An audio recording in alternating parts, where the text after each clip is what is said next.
You're listening to the We Are Libertarians Network. Find more great shows like this at wearelibertarians.com. Here today by Suhag Shukla. She's the executive director and co-founder of the Hindu American Foundation. Suhag, how are you doing?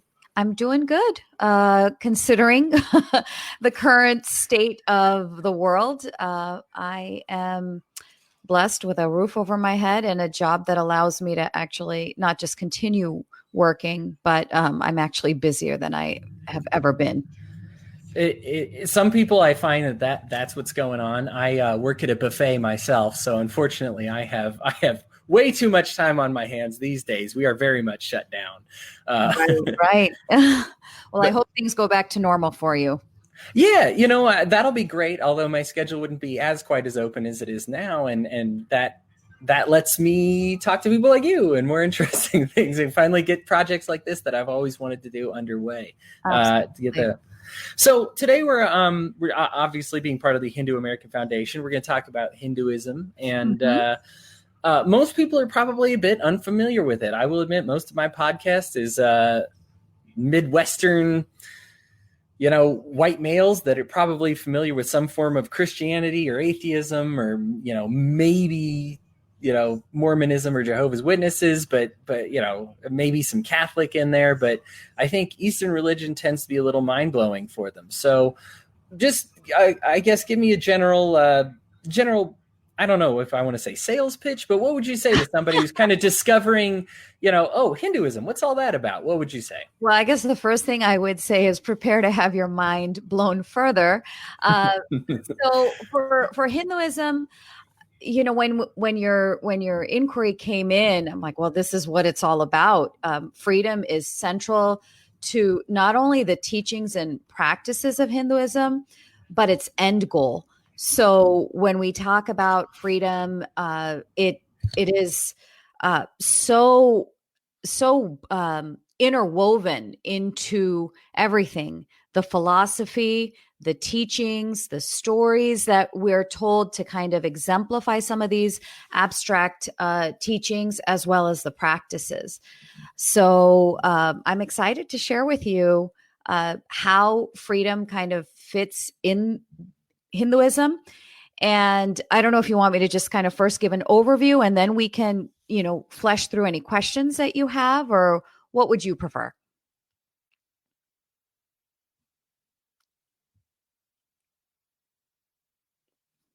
Oh, I'm sorry. There we go. I was muted. I talk way too much as is. Okay. So if you are ready with an overview, hit me with the overview, and I'll nitpick it. Okay, great. So as I was thinking through your question, what is the role of freedom in Hinduism, or what's the Hindu perspective on freedom? Well, first of all, let me just caveat by saying that there's great diversity within Hinduism. So there's different schools of thoughts. There's different denominations, if you will. And so what I'm presenting is going to kind of be a mix of kind of Hinduism 101, but also my own personal perspectives and understandings of these teachings. So when I thought about freedom, I really came down to kind of 4 different levels in which the theme of freedom comes up. First is just religious freedom, because essential to Hinduism is pluralism, or this understanding or acknowledgement that there are going to be a multitude of paths to discover, to understand, and to relate to the truth, capital T, or God, or divine, or something greater than us. And so this journey towards understanding whatever it is about the universe and our place in it mandates religious freedom. And so the core kind of adage or prayer that kind of encapsulates this teaching is something that comes from the Veda, which is our oldest sacred texts. And it is Ekam Sat Vipraha Bahuda Vadanti, that the truth is one, the wise call it by many names. And where this stems from is this understanding that each of us are individuals. We have our different likes and dislikes. We have different personalities. We come from different cultures. So not only does the way in which we connect with one another differ, and it's driven by kind of our own worldviews, but we connect to the higher in our own personal ways as well. And so there's this acknowledgement or this understanding that in order for people to be able to find their path, there has to be this freedom for people to be able to explore and to experience. And that's always going to be an individual experience. So that's kind of the first level of freedom. The other three are kind of connected. First is ultimate freedom. And the second is individual freedom. And the third is inner freedom. So I'm going to go through all three of those, and hopefully I won't lose you or your audience, and feel free to interrupt me, if you have any questions or I'm not clear. No, yeah, you bet. I mean, even right now, so what I remember is when reading through some of the, the sacred texts, I haven't been through all the Vedas, but I did read the Mahabharata. And I just remember reading and saying, when you leave, I guess when you read the Bible, you're very used to, you get a story and then they're like, here's the moral and here's the law. And I remember just reading it and saying, well, I got a story. I think I might have missed a law, a doctrine, or something like that. And so it was a series of stories which are very compelling. But I almost took away from it. I'm like, I have to talk to an expert now to understand, kind of dissect what I wrote. It's like reading The Great Gatsby and just being like, I don't know, the main character was a little odd, I guess, without really understanding kind of the underlying either symbolism or characterization. And you know what I mean? Like, I just felt like I was lost afterwards. And I think it was a very different way. This happened a lot when I was reading Eastern literature for the first time entirely. Right. I mean, even Russian literature, it's really easy to get carried away with Crime and Punishment and say, oh, this is fascinating. Oh, was there some other message going on other than don't kill your neighbor, I guess? Like, I didn't get that. Exactly. So I think that what you kind of identified in your introduction to the way in which the Eastern traditions grapple with truth and teachings, I think I'll kind of touch upon those points when I talk about individual freedom. So first, let me just talk about ultimate freedom. And this is really the ultimate goal of spiritual life and human birth in Hindu thought. And that is moksha, or freedom from the cycle of birth and rebirth. So one of the common things that people, even if they're unfamiliar with Hinduism, they know that Hinduism has this concept of reincarnation. So let me talk about that a little bit. So what reincarnation is, that it is that all living beings are embodied souls or embodied life principle. And this life principle is called Atma. And it is that energy or Atma that animates the material with life. So when the material or physical body is born, it grows, it matures, it ages, and ultimately it perishes. But what Hindu teachings say is that Atma, or the life principle, is eternal, it's unchanging, ever joyous, ever loving, ever free. So what happens is that once that life principle takes material form, it animates it with life, and ultimately the body perishes, but that life principle continues on to a next birth. And so you begin this cycle of birth, death, rebirth, death, rebirth, time and time again. So physical birth takes place according to the laws of karma. Karma is another common or at least common word that's associated with Hinduism. It's not always understood accurately necessarily, or at least it has a very surface understanding. Basically a kind of what comes around goes around, but it's a little bit deeper than that. So what the law of karma says is that when a person or a living being dies, the associated life principle is going to be attracted to a next birth that provides circumstances that will help that soul kind of balance out their karmic needs and their debt. And all of this is towards this goal of advancing spiritually. And so ultimately, once you achieve kind of spiritual perfection, your that soul or life principle escapes this cycle of birth and death, because birth and death comes with suffering. So first, I should clarify, since we're talking about freedom, is that karma and this cycle should not be confused with fatalism, which it oftentimes is, or destiny. That while destiny is partially at play because your past karma or your past actions shape your present circumstances, we have the free will to shape our future through the way that we respond to our present circumstances. And I hope that that makes sense. It sure does. Yeah. So, I mean, choice. And, yeah, and exactly. it would make sense to say, oh, you're going to pay for your choices if your choice is really a phantom choice. Exactly. Yeah. And you can see that in the short term, right? Like, Right. I make the decision to not prepare for an interview, say, or I make the decision not to prepare for an exam. I'm a student.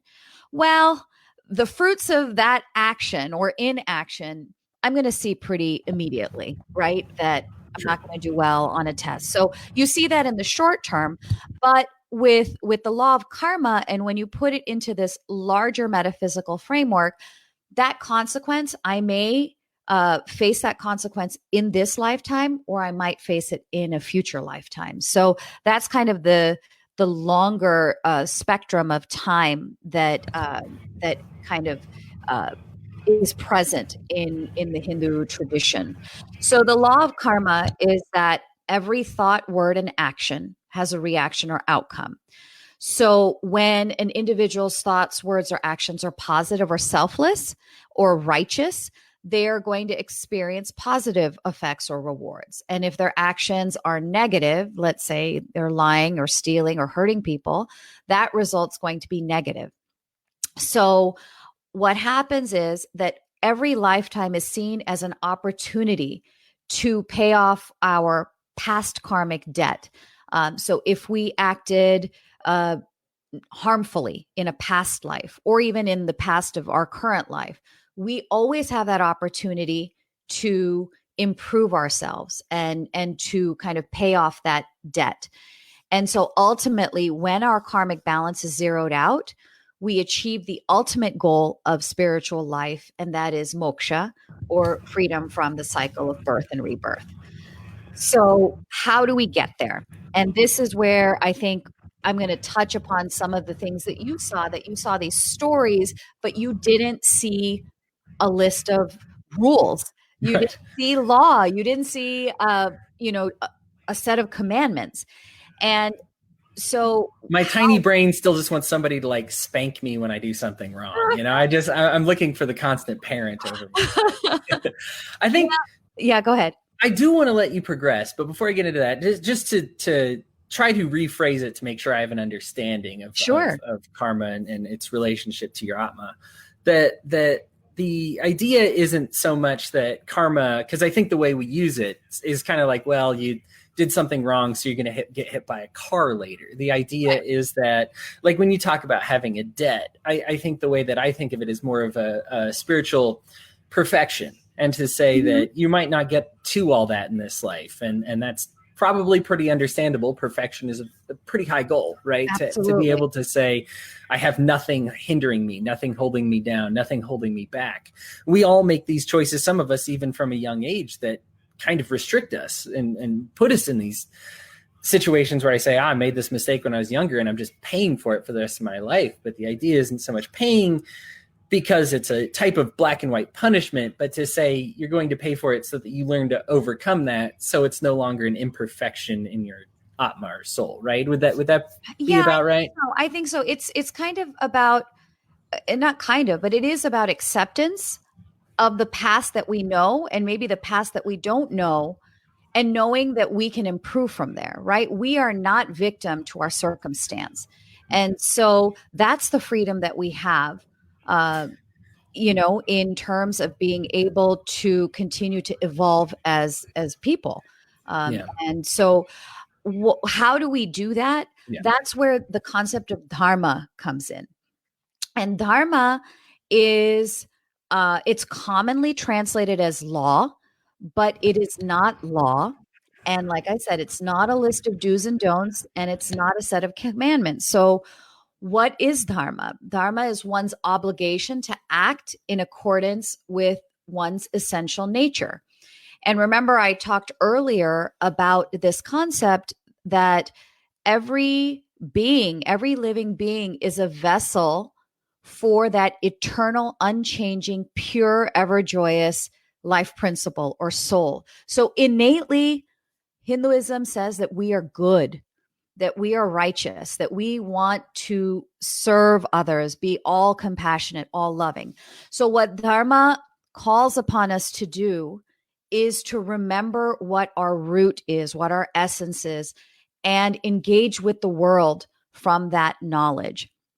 So acting in accordance with your Dharma is having your every thought, your word, and your actions strive towards contentment, towards forgiveness, towards kindness, self-restraint, compassion, humility, all of these positive attributes. So when you go back to those stories that you read, that's what we were looking for. That when characters are faced with a difficult decision, so like the Mahabharata, there are a number of characters, and what we find in sacred texts, which I actually find comforting, is that they're very human. You don't have like the perfect person who always makes the right choices. You actually have these individuals who are faced with very difficult decisions, or problems rather, and they're faced sometimes with two, the lesser of two bad decisions, or they have a good decision and a bad decision. And we can see, we can kind of relate with their struggle, because we're faced with that sort of thing as well in our day-to-day decisions. So for instance, just the very premise, the Mahabharata is of course one text, but within that text you have the Bhagavad Gita, which is one of the most widely read Hindu texts. And I pronounce these all so badly. Like I'm like the Bhagavad Gita. Like I think I am so syllable by syllable with them. No, no worries. At least you're trying. But with the Bhagavad Gita, the very premise of this conversation, you have Arjuna, who's a warrior prince, and you have Krishna, who is considered God incarnate, who's at this time God has come to the earth in human form to bring about justice and righteousness in an age where there has been denigration of values. So Arjuna is this prince, and there's two feuding royal families.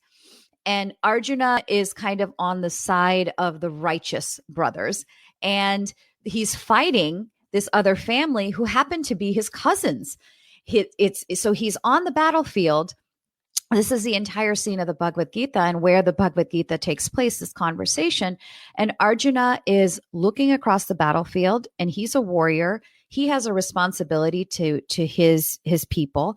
And he says to Krishna, I can't do this. I can't kill my kinsman. It would be wrong for me to kill and engage in all this violence, and nothing good is going to come out of this. And so there he is faced with a difficult choice. Does he kill his kinsman in order to uphold righteousness and order and bring, freedom and justice to his people? And he's saying, well, maybe I'd be better off not taking this difficult decision. So that's what these stories, ultimately he's told, no, it's your responsibility as someone who has the obligation to take care of your people as a ruler. It is your duty and obligation to fight, even if it means that you have to fight against your own kin. So these stories very often demonstrate how difficult acting in accordance with our essential nature, or acting in accordance with a cosmic order of goodness and righteousness, can be difficult. And that's why you don't find necessarily these rules. You'd certainly find values that are elevated to a higher status. So non-harming, kindness, truth, forgiveness. And it's our goal to, in our day-to-day, moment-to-moment interactions with the world, make the decision to choose the quality of our thoughts and our words and actions and elevate them to a way that serves the greater good. So this individual freedom that we're given, and this is kind of my last kind of overview before we can have kind of a discussion or a conversation about anything that's come to mind, is inner freedom. So our individual freedom to make those choices, that comes from our ability to be able to control, to calm our mind, and to guide the quality and direction of our thoughts, words, and actions. So what is inner freedom?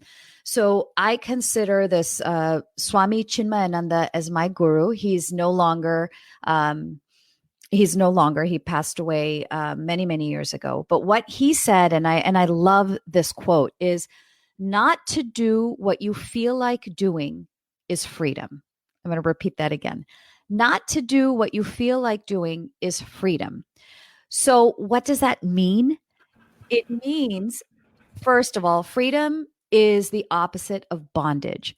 So what Hindu teachings say is that bondage arises from our identification with the body. So we, on an intellectual level, may know that we are that life principle and this body is just temporary. Yet we engage with the world as if this body is permanent. And so we have this illusion that I need to do whatever I can to make this body happy. So that leads to greed, that leads to overconsumption, it leads to hoarding, it leads to this just kind of selfish way of being in the world. This is mine. I want more of this. I want not only I want more of this, but I need to grab this so that others don't get it. And so you start becoming a slave to your likes and dislikes, to your cravings, to your addictions. And so, when we look at someone, say, who has an addiction, are they really free in the way that they're living their lives? They're not. No, yeah, right? they're very much, they take those things that were previous wants and they become needs. Exactly. And so what the Hindu tradition says is the way in which that we can gain inner freedom in order to then individually act in a way that always serves the greater good is to gain control of our senses. That through spiritual practices such as yoga, and when I'm talking about yoga, I'm not just talking about physical postures, but I'm talking about the path of selfless action, or the path of loving devotion and gratitude, the path of knowledge, the path of contemplation. All of these spiritual practices basically strengthen our ability to use our intellect to drive our choices, or to be more mindful in our choices, rather than our instinct and our cravings to drive our choices. And so I use always a simple example when I'm explaining these concepts. I teach Hinduism to high schoolers at our local community institution, and so I take the example of food. So let's just think about how our body engages with the world. Our body tells us we're hungry. Our stomach starts growling. Now, what I could do is, if I just go with the lower mind and say, okay, I'm hungry, I'm going to eat a chocolate bar because that's what I feel like eating. It's not exactly the best thing that I could do for my body. The intellect, or a mindful approach to taking that signal from my body that, hey, I'm hungry, would be, okay, what does my body need to function in this world? What does my body need to be its best to serve a greater good, to serve my family, to serve my society, to serve my nation? And then I'm going to have my choices be driven by that higher level to say, well, you should probably eat a well-balanced, nutritious meal. So it can be as simple as that in our day-to-day engagement with the world. And of course, it can go to more like life and death type choices, like Arjuna was faced with. Do I kill my relatives for the greater good? And it's a difficult choice. But if we are able to control our senses, control those impulses through practice of yoga, these different types of way of engaging with the world, then we're going to be free from our monkey mind kind of driving the process. Awesome. Well, thank you so much for that overview. That's that definitely goes to answer a lot of the questions that I would have had, but it's good to get them out of the way. Now, there are a few things. So going back to the Dharma portion of things, this is something that I remember talking about with in school, and this is something that was hotly that was helped fix through kind of Hindu revolutions when they had there were people who would abuse the idea of Dharma and say, and this happens a lot in different faiths. I'm sure you Christians out there will completely relate, to say that your Dharma is now to serve me. This is your duty. This is forfeit your moral obligations in exchange for a temporal obligation. And that's something that I think is important to iron out, especially for someone who's liberty leaning and loves freedom. And, they hear the word obligation, I just kind of see them twitch in their eyes a little bit, and they're like, I don't want to do that. It's something that's been abused. But when you have these very authentic Hindu scholars, they would say, well, this has actually been abused. Your moral obligation is actually to oppose what they are saying your obligation is, as opposed to fulfilling whatever. You're forfeiting your moral obligation, and you're putting it in the hands of somebody else's moral obligation. That's just one thing that I remember learning about when I studied the history of it, and said that this is something that we've had more understanding on. I think a lot of people see their faith get hijacked in some way by bad actors. And thankfully, Hinduism, I think, is shaken so free of those bonds, people hardly even think about it anymore. But Hindu people spiritually have had problems with government before. Sure. Some pretty notable problems. Sorry, go ahead. So I was just going to say that I think, obviously words have different meanings, but I think that this whole framework is one that's obligation based as opposed to rights based. And I don't want to, we need to think of that more, not in a political framework, but I mean, you can think of it in a political framework, but just as one's way of living in society or even in your family. I can say as a parent, I have a right to, or my children can say, let's just take one example, and hopefully I can think through this because I'm doing this on the fly. Good. But as a parent and child, my child can say, I have a right to you taking care of me. Or I can shift the gaze and say, as a parent, I have an obligation to take care of my child, right? It's the same relationship that we're talking about, but the framing of dharma it's one in which an obligation, I believe, gives you more of the agency in how you're going to act, as opposed to a right is something that in some sense, you're going to have to depend on the outside for. We're still talking about the same relationship, right, but it's just shifting the vantage point, if that makes sense. This is awesome. I think philosophically, this is so important because I think we always have arguments about what our rights are. People will disagree all the time about saying, I think a lot of people are like, well, sure, life and liberty. We kind of start getting in the gray area around property, and then we hit the muddy waters with healthcare and education and everything like that. But when you say, well, okay, maybe we can disagree all day about whether you have a right to education or healthcare, but at some point the water becomes much clearer when you're a doctor and you have an injured person in front of you and say, do you have a moral obligation? Right. To say that, as opposed to saying a legal government right. This is an individual mandate, I guess, to say that, well, if you're going to accept the role of healer, then you should heal. If you're accepting the role of builder, you should build, and to say, because a child, it's hard for them to argue for their rights. But as a parent, your obligation is more apparent than their knowledge of their rights. Right. And even if we say, like, if we're talking about education, if we as a society decide that we're going to collectively educate the next generation, right? We've made that decision.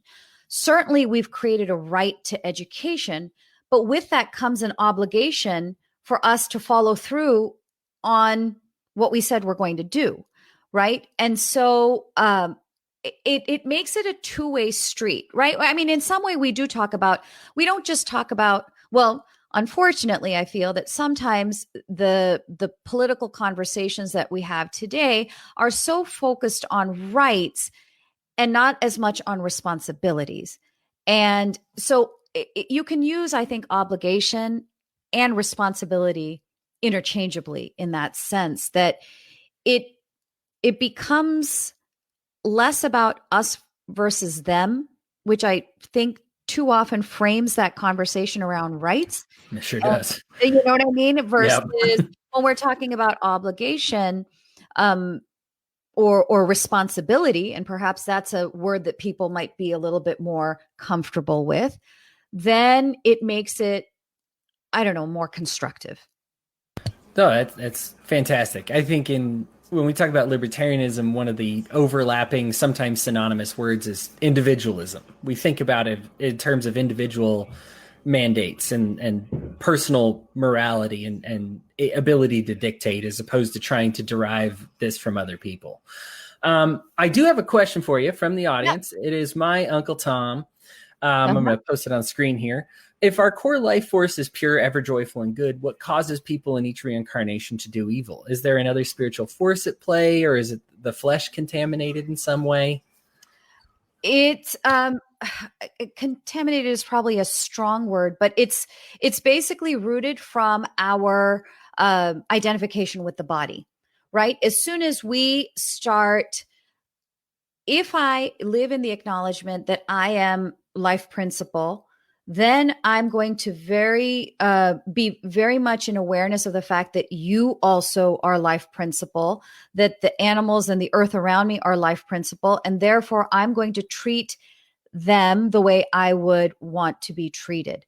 But the minute I start attaching myself to just the physical form, so this is me, I'm Suhag Shukla, these are my sons, this is my husband, I am going to only take care of these people, that's where those evil propensities start emerging in terms of selfishness, in terms of greed, in terms of jealousy and anger.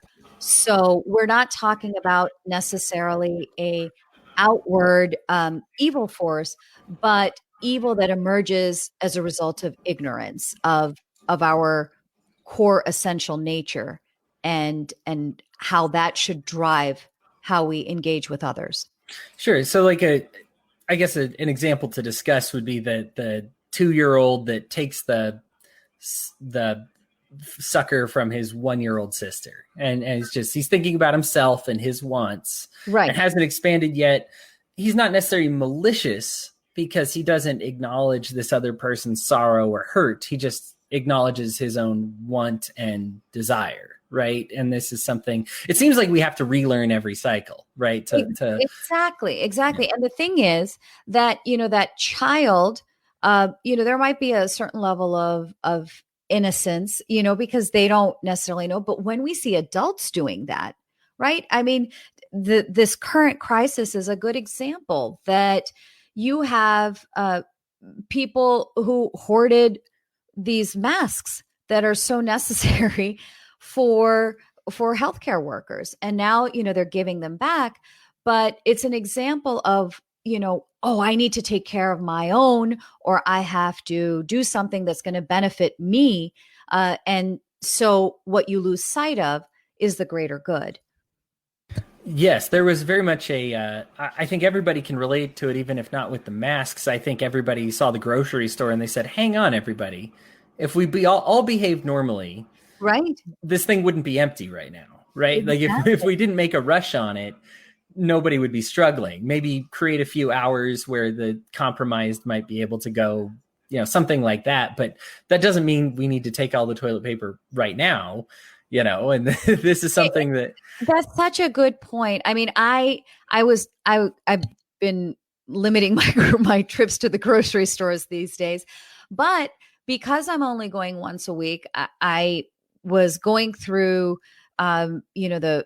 It seems that the fresh produce is there in plenty, which is great. I'm a vegetarian, but it's the canned foods or frozen foods and things like that are really limited, and only slowly are those supplies coming.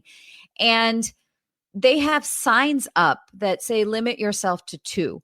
And I was wondering, like, what choice would have I made if the sign wasn't here?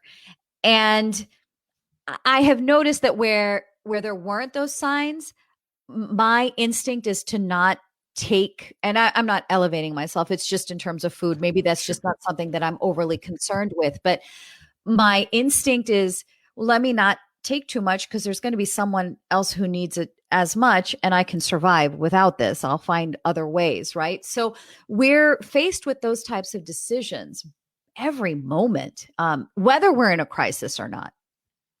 And the idea, I guess the concept behind the panic is, well, maybe I trust some people, but I don't trust everybody else to not go primitive. So I guess I have to go primitive too.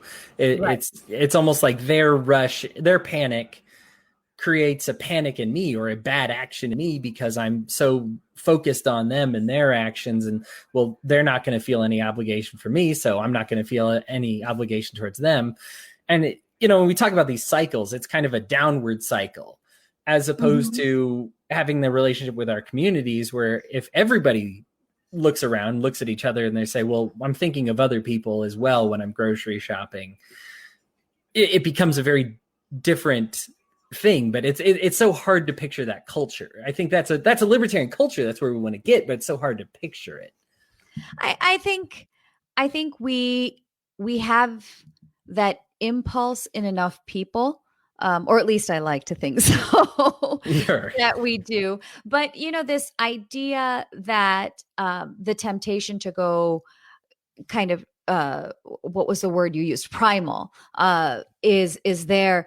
The Hindu tradition has a wonderful symbolism in it. So when you see images of different gods and goddesses, especially the goddesses, they're very often shown seated on a lotus. Now, the lotus flower is something that it's this beautiful flower that grows in kind of mucky water, but the petals have this kind of waxy characteristic to it, and so it repels the mud.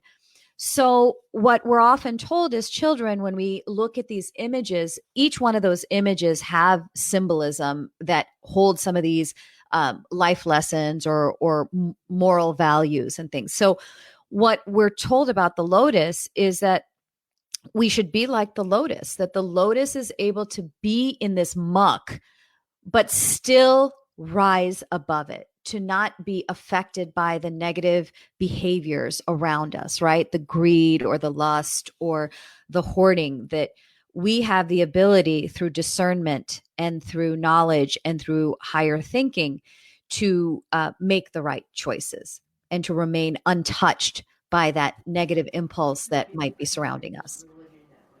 Yeah, that's it is so hard because nobody exists on an island, right? And so it's hard for us to visualize what it would be like to say, what does my soul look like? Because I think it's so hard to picture yourself without outside forces. I think as a male, I tend to be very ego driven. I realized that when I was younger because people would ask me, hey, who are you? What about you? And I'm like, oh, I won these sports and I did these things and I accomplished these things and I have this family, as opposed to being very in touch with my personal ID, but who I was, right? Like I wouldn't describe myself in terms of, well, I'm very introspective and I'm thoughtful and kind, I kind of got away from describing my soul and would just describe accomplishments, and so it's very much looking at things around me as opposed to myself. And it's hard to, I guess, be like the lotus and blossom up when you're focusing on everybody else's environment except for yours, or everybody else's, how they're blossoming as opposed to your own.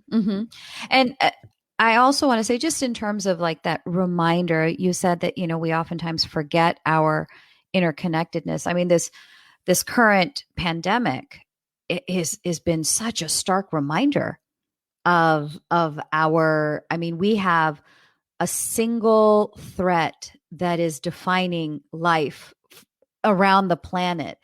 And so the Hindu tradition has this another adage that is Vasudhaiva Kutumbakam, that the world is one family. And when we identify with the body and then allow ourselves to let that identification drive our choices, we very quickly forget that shared divinity. And in many ways, this pandemic, to me, serves as a reminder of that, not just of our interconnectedness with one another, whether, this has been spread from one person to another, but also that the suffering that comes along with it is one that's shared. The solution of sheltering in place, washing our hands, and being careful is forcing us. You can think of it as, well, I'm taking care of myself, but you're in taking care of yourself, you're also taking care of others. So there are a lot of lessons or reminders that I've been really thinking about as we see kind of the world in some sense coming to a standstill.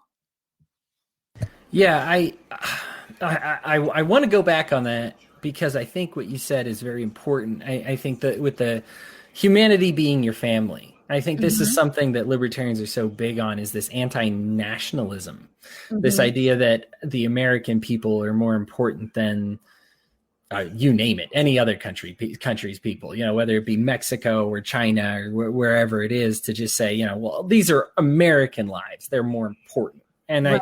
And this isn't something, I don't want to come off as anti-American. I think that every country struggles with this to some degree, to say these are our boys. When a World Cup match soccer is lost, that a lot of times I remember watching, and if you listen to the guys, they'll say, oh, we had too much German blood sneaking over into our good Irish blood, and we had too much, too many Africans on the team, or too many Frenchmen over here. And you just say like, oh, why can't it be about soccer right now? Right? It's like, what is this? This nationalism kind of creeps us in it, up in us. And we feel a pride or shame based on something that we kind of have no control over, or something that we shouldn't feel pride and shame for.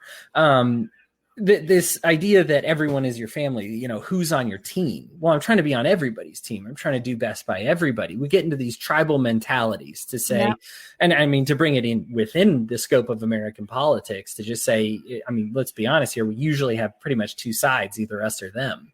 Right. And we demonize the other side and deify the other side, or our side, whatever side we say, oh, that was the side that was right, this other side is the side that is wrong, without seeing how similar they are, for better or for worse, and to recognize it's like, hey, if you looked at these people like your brothers and sisters, maybe you'd be better off, maybe the whole country would be better off and more united and more ready to take care of these problems if we stopped fighting, and not just ceasing fighting for the sake of fighting, but found a way to resolve these differences and find this connectedness between us all.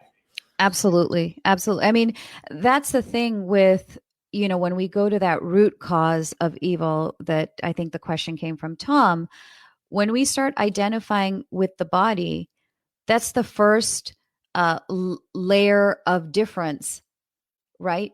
Between the fact that I am an embodied life principle and you are an embodied life principle, but ultimately that life principle is part of an underlying reality of life. So, and it doesn't just stop in the Hindu tradition. It doesn't just stop between people. So, anything beyond just you and me, if we now then split ourselves on the basis of, well, you're male, I'm female. Oh, you're white, I'm brown. Oh, you're a libertarian, I'm something else. Oh, you're a Midwesterner, I'm an Easterner. Oh, you're of Caucasian background, I'm of, Indic Caucasian background. I mean, we can, all of that, it's just adding layers to that first misstep of ignorance, right?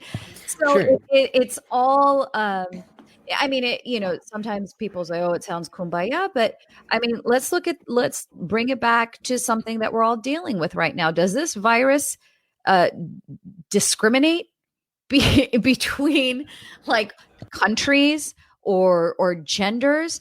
It doesn't, it doesn't care. And so, that unity is there, and we're the ones who just build up all these walls of identity that are really, I mean, they're false identities.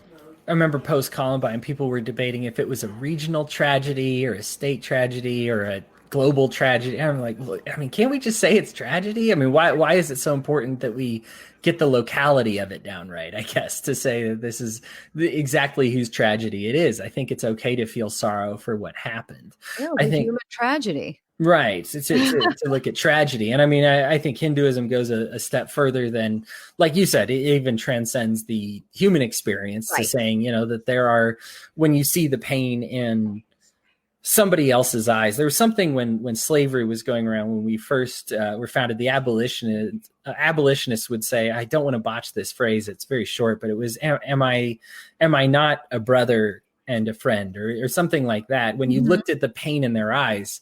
And they would say, does this pain not look familiar to you when you would go through painful times? If you were ripped away from your family, would your eyes not look the same?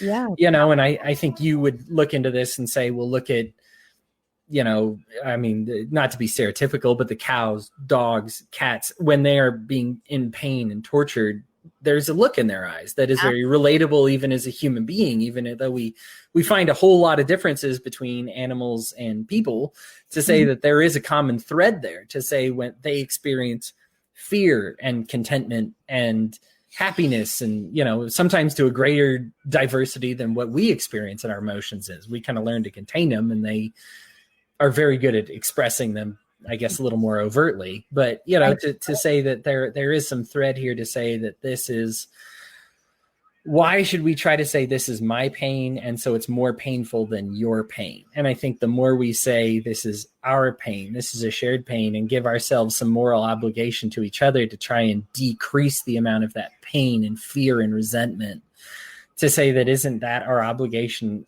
to society, to each other, to say that, well, I can't control everything. I can't fix, like you said, I can't stop all my neighbors from buying up the toilet paper, but I can control my actions. Exactly. And maybe I can maybe not control, but I can share that enlightenment of my action with the people in my immediate sphere.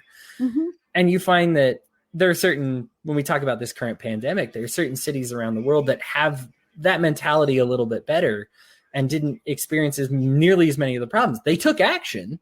In some cases, even took drastic action, but they took it voluntarily. They took it quickly, and it wasn't something that they weren't looking to a higher power for answers. They weren't looking to a lower power for answers. I guess they looked to themselves. We could say, I guess that is some type of higher power, but to say that they said, what is my obligation in this situation to decrease the amount of pain and suffering, whether it be people getting fired from their jobs or losing their businesses, or people getting sick and dying. I want to minimize that as much as possible and maximize, that joy, that loving and freedom, Right. And that's where I find that an obligation framework is empowering. As much as sometimes I think if we get caught up in the semantics of it, it can feel like, if you start thinking of it as a debt, as opposed to our ability our ability to offer whatever we can, which is what we do see, and where it is working, where things are working well. that's where you're seeing people come forward. And oftentimes that people say, well, this is the best that America has to offer. This is us. But I would say that about humanity. We are seeing it world over where people are setting aside the great discomfort that a sacrifice of staying home and not going to work entails at a personal level for the short term. And I think that that too shows us kind of that innate goodness that Hinduism teaches us is what is at our core. Yeah, I think it's very much a higher. It's a very enlightened mindset to come at it from. I think when you talk with people these days, I think everybody has had I feel like everybody during this pandemic has had a fight with somebody else because of this. You don't see it enough my way. You don't see it enough my way. And I have tried and I'll admit it's even hard for me. Like I said, my primary job is working at a buffet and we're very shut down and it's easy for me to feel piled on. Even if closing was the right thing to do, I feel very piled on because people are just saying, you don't care about people. You deserve to be out of business. They don't care about my employees. They don't seem to care about my costs and expenses. And I mean, if they're even going to have a job to come back to at all, and they don't care about my situation. And it's tough to talk with people that don't seem to display the same understanding, but at the same time to have some people would call it Hindu, some people would call it Christ-like. So but it's like you said, a lot of minds, the quote you gave at the beginning, a lot of minds kind of talking about the same truth, that this is, you need to get past that and say, I am going to work for the benefit of everybody, even if they make me feel marginalized, put upon, even if they're critical of me in some way.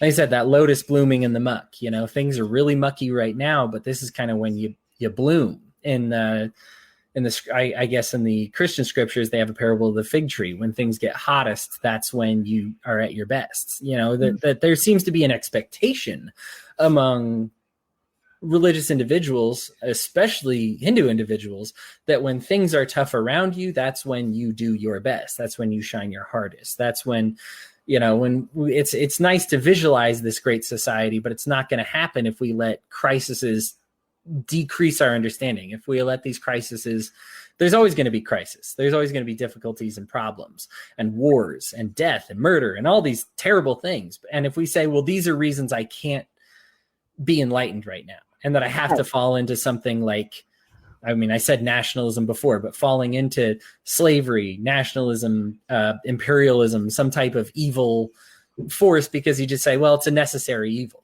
And so, well, if it's necessary now, this thing is going to keep popping up. So if you justify the evil now, you're always going to have some reason to justify that evil, that bad thing. Whereas I think what we're going for is a mentality that says you need to be above it now and then forever, especially if we want to get on this personal cycle, this individual cycle of saying, I need to rise above this. If you constantly sink in the muck, you're just going to constantly have to come back and try it again and get better and go over this again of saying, I need to learn that there's other people out there. Right. Well, and critical to this kind of framework is, so when we engage in action, one of the critical teachings or core teachings of the Bhagavad Gita is that we have a right or we have control over our efforts, but we do not have a right or control over the fruits of our effort. So, meaning that, let me take that parent and child example again. If my duty or my obligation is to do the best that I can as a mother for my child, I should be doing that without any expectations of, well, now because I made this sacrifice, my son should say thank you. Now, should he say thank you? Yes, that's part of his obligation. But I should not guide my actions through the motivation of what I might get out of them, if that makes sense. So if I am whatever it is. So I take care of my son, or I make dinner for my family. It should not be for compliments. I should make dinner for my family because that is my responsibility, my obligation, my duty, to make that dinner. But the minute I start letting the compliments, say, be the driving force of how I'm going to cook, I'm going to be so concerned then with whether, sorry, hold on just 1 second. My notifications. You're just fine. You're popular. You're blowing up. Good. I thought I had them for an hour, and they're just going nuts. So there we go.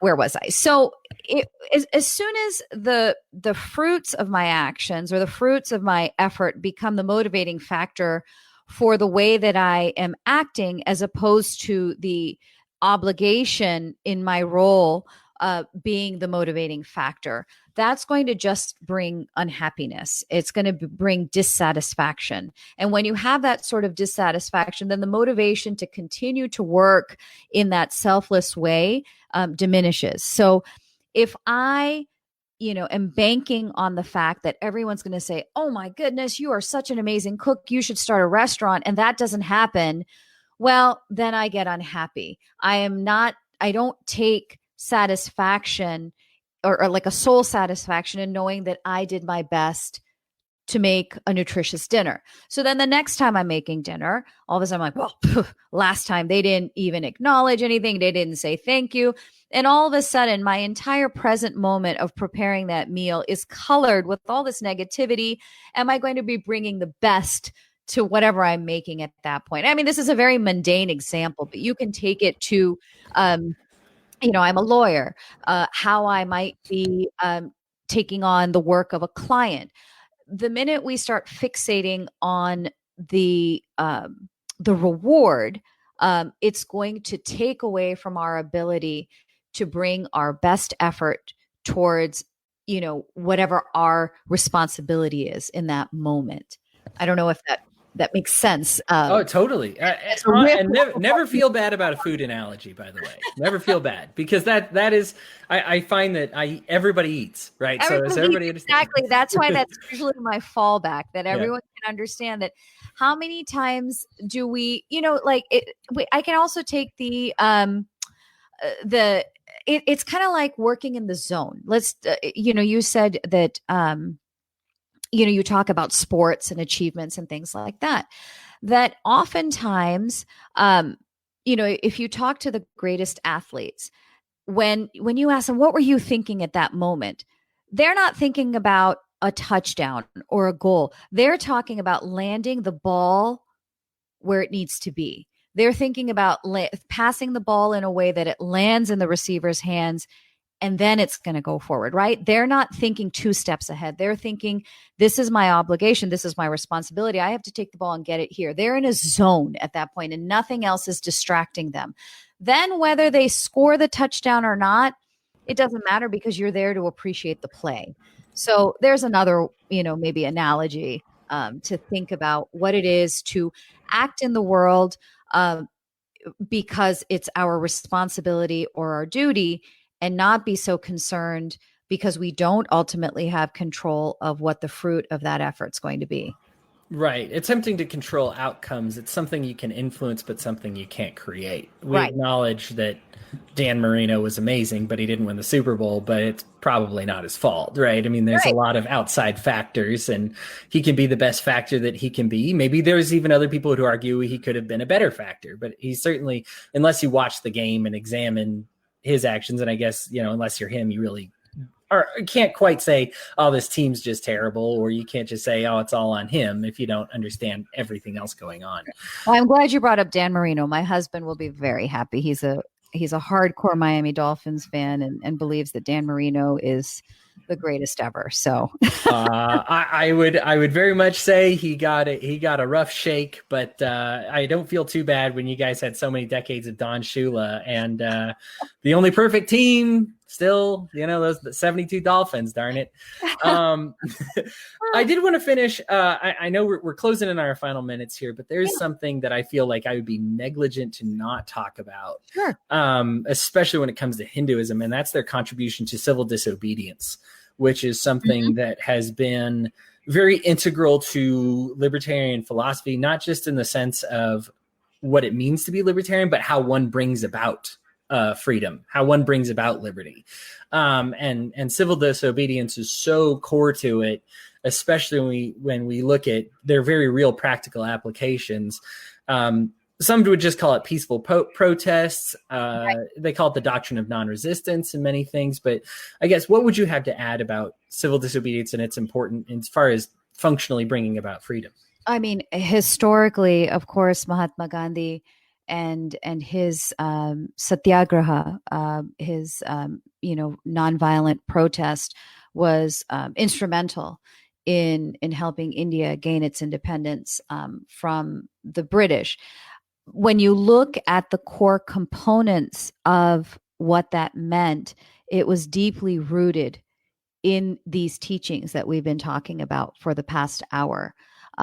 Ahimsa, or non-harming, kindness, that there's a power in non-harming that can help us exact change and to get freedom. Now some people argue that, had it been a different oppressor, perhaps it wouldn't have worked. But I think we've seen this model work in different contexts, whether we look at apartheid, whether we look at the civil rights movement here, where, using these positive values of truth, of nonviolence, I think that they strike to the core of what it is to be human. And even if you have the most corrupt power structures in place, at some point, this methodology has a way of breaking through. And that's why I think it's been so successful. It's one of those that I guess I could say I'm on a kick on it nowadays. Looking at right now, I've been studying. Tolstoy talked a lot about it too, and I just finished reading a book from him when he talked about non-resistance, and like you said, the entire philosophy is that there's two ways to disarm your oppressor.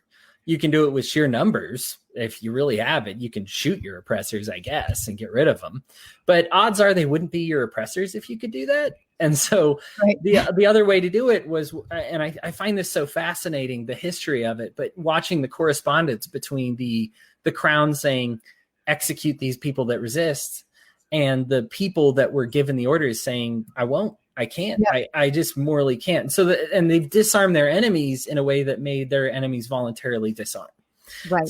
To say that we're supposed to oppress you. Of course, they went through a lot of suffering before that.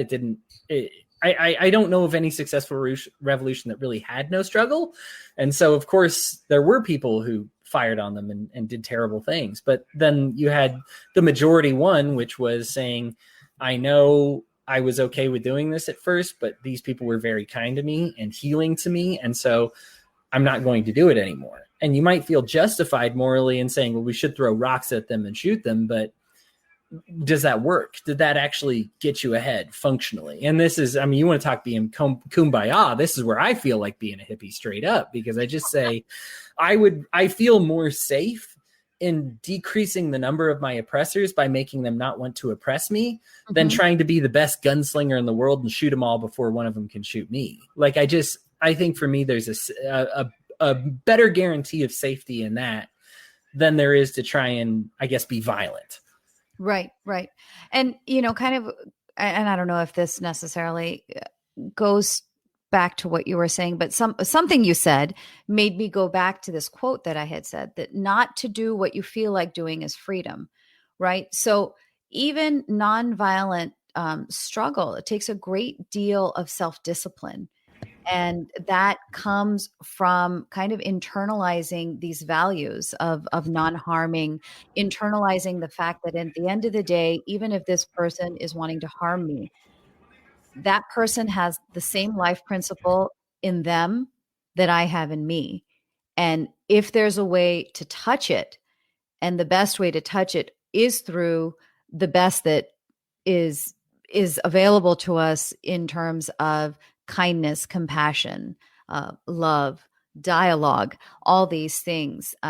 But that takes a great deal of discipline ahead of time, right? To get to that point of not, what you said was, you want to kind of just take a rock and throw it back at them, but that's not necessarily going to, it doesn't reflect necessarily inner freedom, nor is it going to gain you the outer freedom that you're seeking. Right. Well, Suhag, this has been an absolute delight. I thank you so much for being on the show and for sharing what you know. This is one of those, I think it's a risky venture for anybody that's representing a religious movement when they say, sure, I'll come to a political interview, right?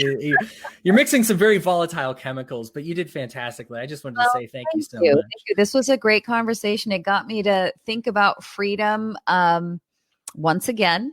And hopefully I didn't confuse everyone too much. Well, there were a lot of heavy topics here. Let's say you did. How I want to give you any last words that you have, but also how people would contact you before I sign off here.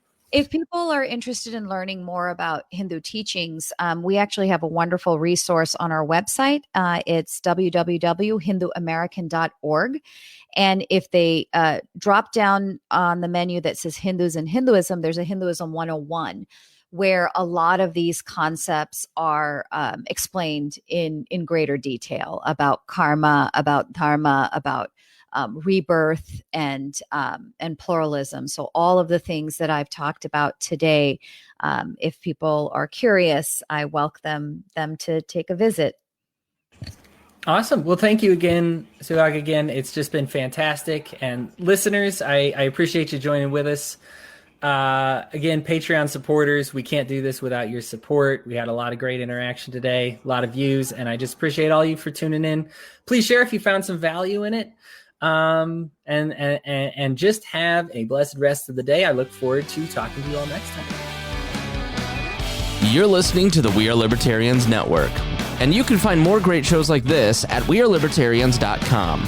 Shows like We Are Libertarians with Chris Spangle, The Brian Nichols Show, The Boss Hog of Liberty, Now Hear This with Chris Spangle, Gingerarchy with Tricia Stewart-Mann, and our training podcast, Upward, Libertarian Activism. All of these shows are supported by our patrons. If you'd like to become a Patreon member, visit wearelibertarians.com. Thank you so much for listening to this show.